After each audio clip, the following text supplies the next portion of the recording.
आणि हे कशासाठी केलेलं काम आहे तर माझं देखील स्वप्न होतं.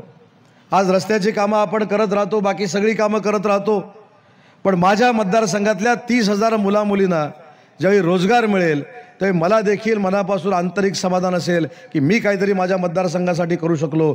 मी उद्योगमंत्री असताना 20,000 कोटीचा प्रकल्प या सगळ्या परिसरामध्ये आणू शकलो, हे मानसिक समाधान देखील माझ्यासारख्या कार्यकर्त्याला मिळणार आहे. आणि 2 महत्त्वाच्या गोष्टी फक्त मला इथे सांगायच्या आहेत. इथं देखील MIDCच्या बाबतीत काहीतरी सुरू झालेलं आहे.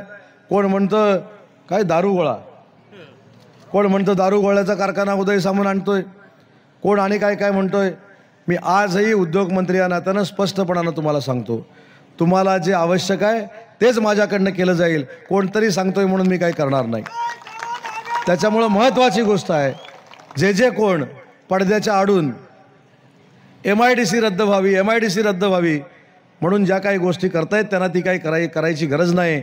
मी तुमच्या कुटुंबातला आहे. तुम्हाला जर MIDC नको असेल तर उदय सामंत कधीच करणार नाही, हा देखील माझा शब्द आहे. परवा रिळहुंडीला गेलो, रिळहुंडीची लोक आलीत का? आलीत. ताई एका दिवसात तुम्हाला नको असलेली MIDC रद्द करून टाकली, केली की नाही? त्याच्यामुळे राजकारणासाठी कोणी राजकारण करू नका. आणि पटवर्धन साहेब, मला आपल्याला देखील एक विनंती करायची आहे की आज भाजपाचे कार्यकर्ते अतिशय प्रामाणिकपणानं या सगळ्या गोष्टीसाठी काम करतायत. आपण सगळ्यांनी सांघिकपणानं सांगितलं पाहिजे, जर बेरोजगारी दूर होणार असेल आणि ग्रीन प्रोजेक्ट असेल तर त्याचा आम्ही विचार करू, पण कोणाच्याही जमिनी हडप करून किंवा कोणाच्याही जमिनीवर जबरदस्ती करून या परिसरामध्ये MIDC उभी केली जाणार नाही, हा शासनाच्या वतीनं मी आपल्याला शब्द देतो.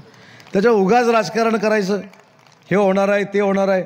परवा मला म्हणले की आता दारूगोळ्याचा कारखाना उदय सामंत काढतोय आणि हे सांगणाराच मी आलं म्हणून फटाके वाजवतोय. आता म्हटलं ह्याच्यात दारू नाही. अरे तूच सगळ्यांना सांगतोस बाबा दारूगोळ्याला आमचा विरोध आहे, दारूगोळ्याला आमचा विरोध आहे, हे वाजवतोयस ते पण दारूगोळ्याचंच आहे. त्याच्यामुळे किती दुटप्पी भूमिका. आणि जिथं जातील तिथं उमेदवार सांगतायत मी उद्योगमंत्री होणार, मी उद्योगमंत्री होणार, मी उद्योगमंत्री होणार. आता ही गर्दी बघितल्यानंतर काय आता सांगायचं, कोण उद्योगमंत्री होणार? हां, एवढी परत एकदा गर्दी बघा आणि प्रचार थांबवा असा माझा त्यांना सल्ला आहे. 4 दिवसात प्रचार थांबवलेला बरा, जास्त खर्च पण नको. एका जिल्हा परिषद गटात हे आहे, माझा उद्धार करून 2 दिवस तुम्ही थकलेला आहात, तुम्हाला पण विश्रांतीची आवश्यकता आहे. एका जिल्हा परिषद गटामध्ये जर एवढे हजारो लोक जमतात तर समोरच्यानं प्रचार थांबवलेला बरा. पुस्तक बरोबर आहे की नाही?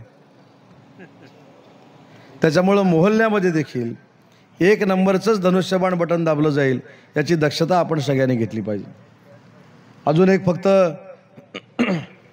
जाता जाता एक किस्सा सांगतो आणि माझं मनोगत थांबवणार आहे, कारण तुम्ही सगळ्यांनी ठरवलंय ना 1 नंबरचं बटन दाबायचं. आणि बघा, माझ्या आयुष्यामध्ये नियतीनं असं काही चांगलं आणून ठेवलेलं आहे.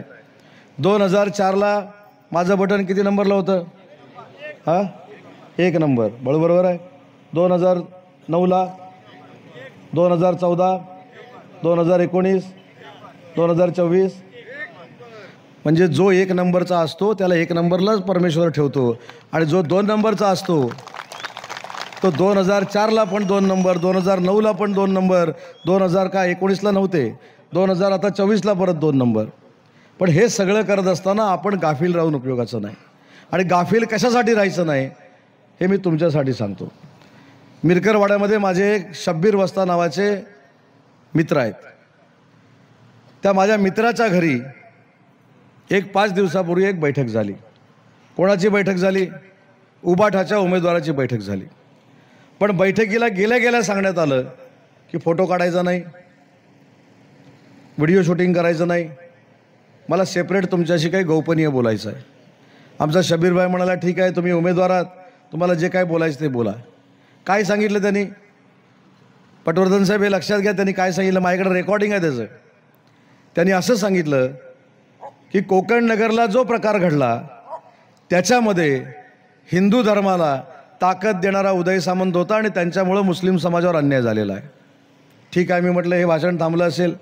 तासाभरानं अभ्युदयनगरला आले आणि अभ्युदयनगरला सांगितलं की कोकण नगरला जो काही प्रकार झाला त्याच्यात मुस्लिम बांधवांना ताकद देणारा उदय सामंत होता, मी हिंदूंचा मसीहा आहे. हे दोन्ही रेकॉर्डिंग माझ्याकडे आहे. आता अशा माणसाला उबाठात गेला म्हणून आपण मतदान करणार आहोत का, हा देखील निर्णय मोहल्ल्याने घेतला पाहिजे. आणि मोहल्ल्याने हा देखील निर्णय घेतला पाहिजे. आजपर्यंत या सगळ्या हिंदू धर्माच्या लोकांमध्ये आपण सगळे बसलेलो आहोत, कधी आम्ही भेदभाव केला नाही. आम्ही शेवटी जरी हिंदू धर्माचे असलो, आमच्या धर्माबद्दल आम्हाला अभिमान आहे, तसा दुसऱ्याच्या धर्माचा अपमान होऊ नये ही देखील दक्षता माझ्यासारख्या कार्यकर्त्याने गेली 25 वर्ष घेतलेली आहे. ह्याची नोंद देखील मोहल्ल्यातल्या लोकांनी घेतली पाहिजे.